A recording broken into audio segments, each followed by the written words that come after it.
This did not turn out to be the massive recruiting week that we all hoped and some of us expected it might be, but okay, let's relax, take a deep breath. The Miami Hurricanes are going to be okay.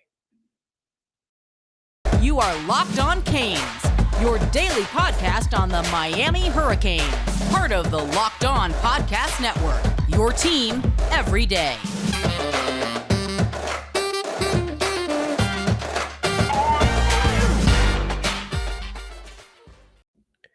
I am Alex Donno, your host. I'm a University of Miami alumnus, longtime South Florida sports radio vet, and thank you so much for making Locked On Canes your first listen today. We are available free wherever you get your podcasts and available free on YouTube, even on an occasional Sunday. We come at you, and I had to do an episode today because Saturday, Miami didn't get any verbal commits, and we had one announcement pushed back indefinitely. People are freaking out. So I thought it was important for us to have a conversation to talk about the state of Miami recruiting and to also appreciate what Mario Cristobal has already accomplished in this class. We've gotten very spoiled, and I think the last commit we got was on July 16th, I think was the date of the Aguero commit, and we've all been chomping at the bit to get more. And when it gets to a slow period and you see players choosing other schools, you start to freak out. Please don't freak out. As far as the announcements that did happen on Saturday that didn't go Miami's way, I think the bigger issue we need to address first is the announcement that was actually postponed and didn't happen on Saturday. So, what's going on with four-star linebacker Malik Bryant, who had been scheduled to make his announcement around 5:15, 5:30 p.m. on Saturday, had a whole event planned at his high school, Jones High School in Orlando, and several hours before that announcement was going to happen, he postponed it. He postponed it indefinitely. Now, it has been reported that he's not planning on postponing it for too long. But, once you postpone it once, you never know what may happen. But it has been reported he does want to make an announcement pretty soon. So with Malik Bryant, a player I really want, and I hope Miami still does end up landing him, the Hurricanes for the past few weeks had been trending heavily for him.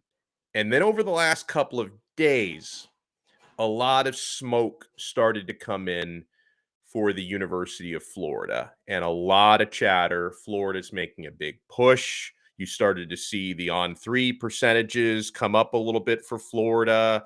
Miami was still, and I think still is, favored on the on-3 tracker, and most of the crystal balls for Malik Bryant are favoring Miami, but Florida started to make a really big push. And I think anytime Miami Hurricanes fans see, hey, this is a player who may commit to us, and then he postpones the announcement, you get really concerned. Oh my gosh, this means he's going to pick another school. It may play out that way, but here's the interesting thing about Malik Bryant. This is what a couple of different people told me about Malik before that yesterday announcement that was postponed. If he had made his announcement yesterday, it likely would have been for Florida if he had made his announcement yesterday. So I know it may not feel this way, but him canceling the announcement yesterday could actually be a good thing for Miami, not a bad thing. Because if he had taken that stage yesterday with all the hats sitting in front of him, if that had happened yesterday, more likely he would have put on a Florida hat, not a Hurricanes hat. So Florida has been making a huge push for Bryant over the last few days. Now Miami is pushing back. So that could be why the announcement was postponed. So fingers crossed, okay? And it's interesting with all these conversations that we can have, and we're going to talk about Peyton Kirkland, and we're going to talk about, Joenel Aguero. These are a couple players who picked other schools yesterday. Samson Okunlola, we can talk about. When I have conversations basically daily with people who cover recruiting full time, because I don't cover recruiting full time. For me, it's a hobby. That's not my primary source of living or income. But I know a lot of people who do. I know a lot of people who it's their life to cover recruiting. And I've been hearing this for the last couple months, but a lot more over the last few days. there's a sense of frustration that, man, like for people who have been covering recruiting for a living for years, how much different and how much more complex it is covering recruiting this year than in any of the previous years because NIL, super conferences, but especially NIL have just made this so much more fluid and so much more complicated that a player could be leaning a certain way one day and then in a couple of hours he's leaning another way, and you put in a crystal ball and then your crystal ball is worthless within a couple of days. That it's a crazy time to cover the recruiting scene. So we'll have to wait and see what happens with Malik Bryant if it really does come around over the next couple of days. Let's talk about. There's not a whole lot to say here, but on Joenel Aguero, he ends up choosing Georgia yesterday. He made his announcement around 12:30 p.m. Listen, good for him. Good for Janelle Aguero. Like anytime, if Miami misses out on a player, I said the same thing when Olaus Allen and chose Alabama. These guys feel like they're making the best decision for them, the best decision for their family and their future families that they're going to have someday. And who am I to say you're not making the right choice for you? I'm greedy. I'm a Miami guy. I want Miami to land every player, but you can't land everybody, right? You're gonna lose some recruiting battles to the Georgias and the Alabamas and the Ohio States, and hopefully you don't lose any of these to Florida, because I know Florida's trying to poach some Miami prospects, but it's gonna happen. As far as Joenel Aguero goes, who's he was a couple days ago a 5-star safety. He lost a star recently, which made me wonder, if he lost a star, does that mean he's coming to Miami? And now that he's committed to Georgia, does that mean you get the star back? Is that how that works? I don't know if he's got his star back yet. I was hoping Miami had a shot for him, and I think Miami did have a shot at a certain point. But when it came down to decision time, like when he actually was sitting on that stage yesterday, and I was watching the stream on CBS Sports HQ, I didn't expect him to actually put the Miami hat on, because he was trending heavily to Georgia by that point. The one thing, and I don't know how many of you watched the Aguero announcement live streaming like I did, the one thing that I was relieved about was at least he wasted zero time just making his announcement. Puts the Georgia hat on right away. Because some of these guys, they'll do 10 minutes worth of thank yous and they'll tell the whole story of their recruitment. And they leave you hanging. Sometimes they do the hat fake and, what's going to happen? But with Joenel Aguero, like as soon as they threw to him, the anchor was like, hey, you have anything to say? He's like, yeah, I'm committing to Georgia. It's like, okay. So I turned it off right after that. But at least it only took a few seconds for him to get right into it. So I think even more interesting than what happened with Joenel Aguero, very fascinating saga with Peyton Kirkland, who ultimately verbally committed to Texas yesterday. How the heck did that happen? We'll talk about it right after we talk about betonline.net.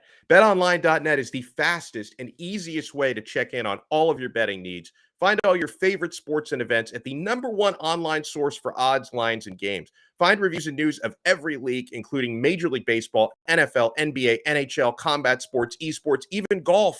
BetOnline continues to be the top online resource for all of your sporting wagering information, from live in-game betting, which is awesome, scores and podcasts. They have you covered.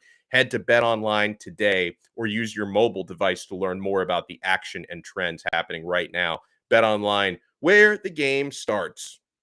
Thank you so much for making Locked On Canes your first listen today and your first watch.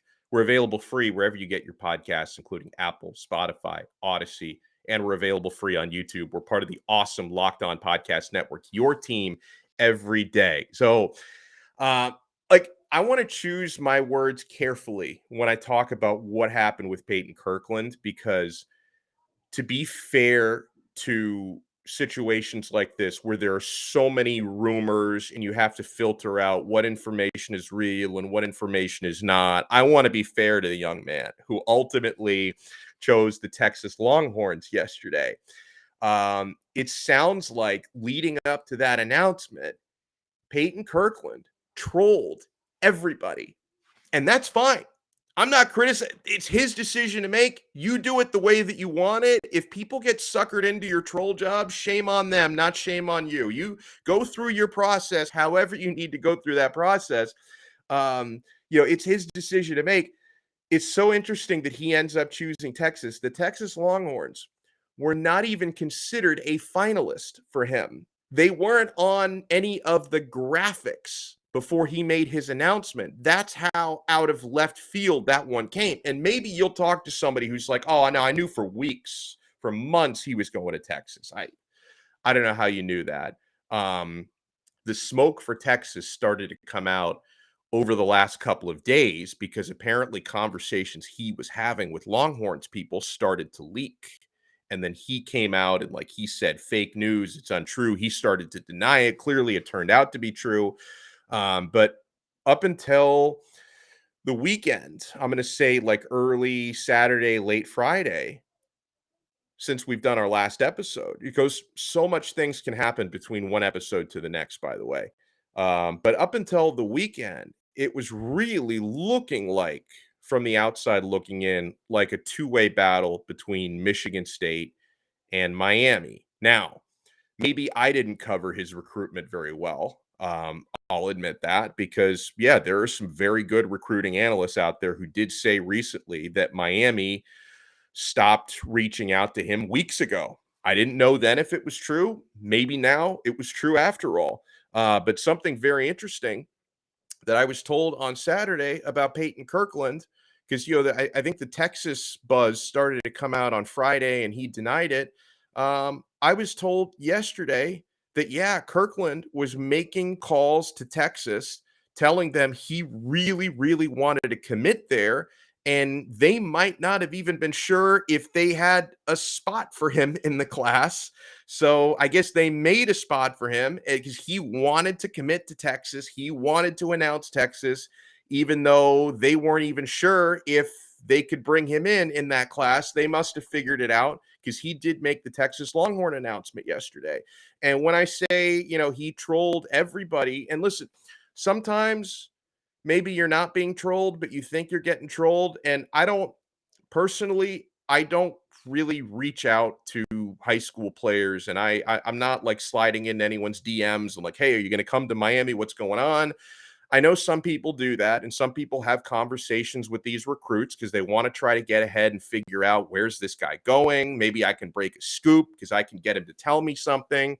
So, okay, sometimes like if you're trying to have conversations off the record with some of these players, they may either lie to you on purpose, or they might just tell you what you want to hear, or they might really be feeling that way on a certain day of the week, and then they change their mind when they talk to someone else. So that's not really something that I engage in. I don't reach out to players personally. That's I got way too many things on my plate to be having conversations with 17-year-olds. So it's just one of those things. But I did hear something that Kirkland might have even told at least one member of the Miami class of 2023 that he was coming to Miami. So he might have even fooled somebody else who's currently in that recruiting class.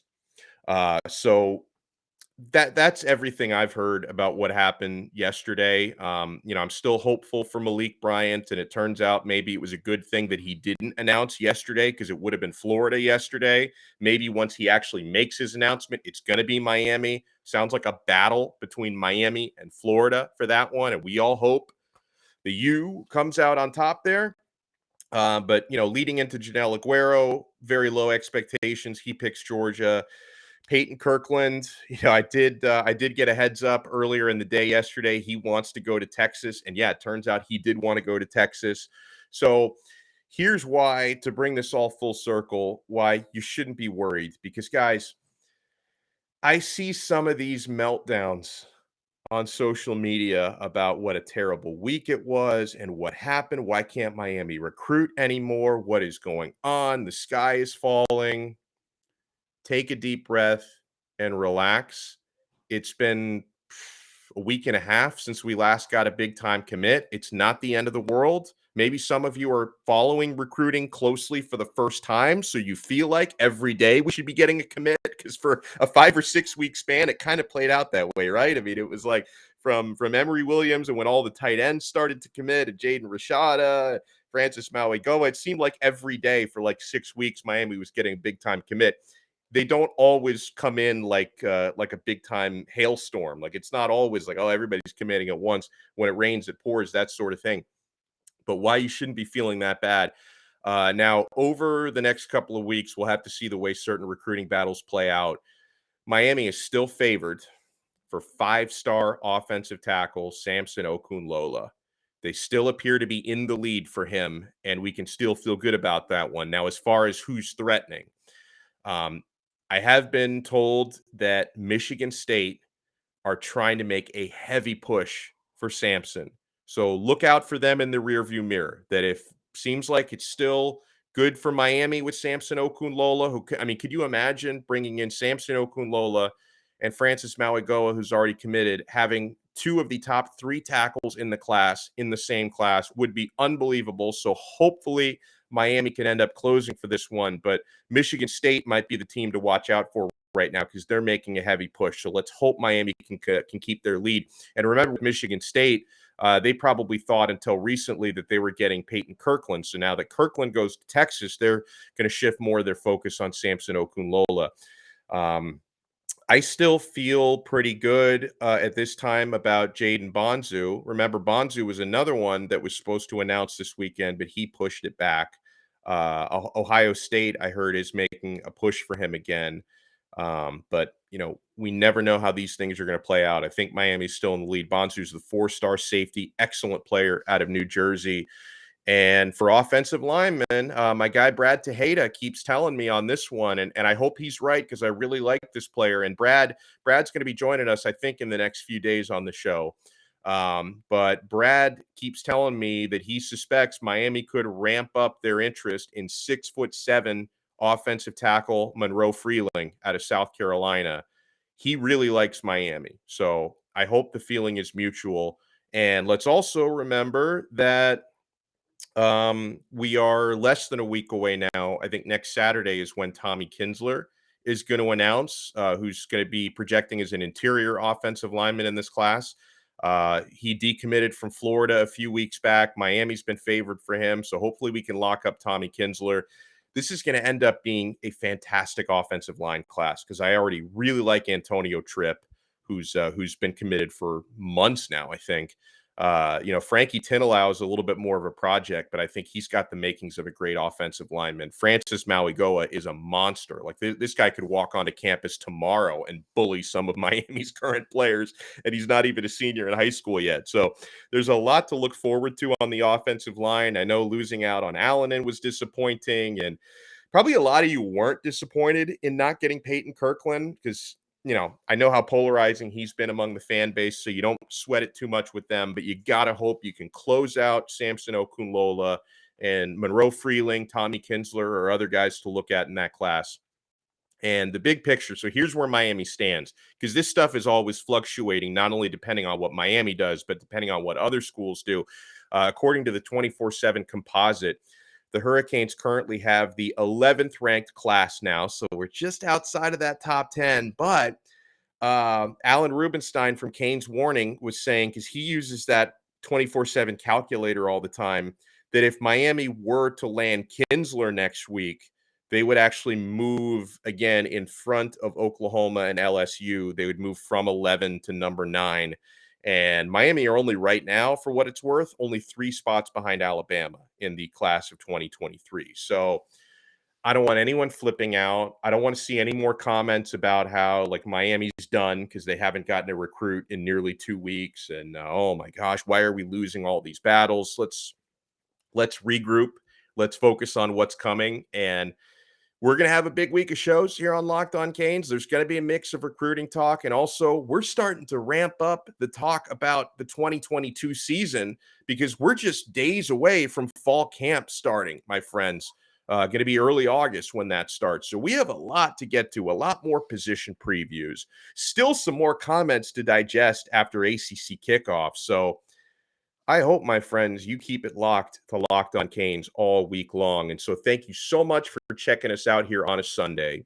And if you haven't done so already, subscribe on your favorite podcasting platform. We're all over Apple Podcasts, Spotify, Odyssey. Those are the big ones. There are some other small podcasting platforms I've never even heard of that apparently our show is on. So we're all over the place. Wherever you get an audio podcast, you're probably going to find us.